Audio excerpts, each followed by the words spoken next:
arestado ang isang lalaking kabilang sa top 10 most wanted persons sa antas ng distrito matapos isilbi ng mga otoridad ang warrant of arrest laban sa kanya sa barangay Mapulang Lupa, Panday, Bulacan. Kinilala ang akusado na 45 anyos. Siya ay naharap sa kasong frustrated murder at nakatala bilang number 4 sa top 10 most wanted person sa district level at top 5 most wanted person naman sa station level ng Navotas City Police Station.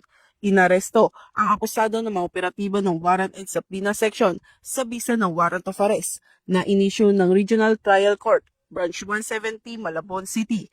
May inerekomendang piyansa na nagkakahalaga ng 200,000 piso. Sa kasalukuyan, ang akusado ay nasa Custodial Facility Unit ng Navotas City Police Station habang inihahanda ang pagbabalik ng warrant of arrest sa korte na naglabas nito. Ang matagumpay na operasyong ito ay patunay ng patuloy na pagsisikap ng Northern Police District alinsunod sa advokasiyang bagong PNP para sa bagong Pilipinas, serbisyong mabilis, tapat at nararamdaman.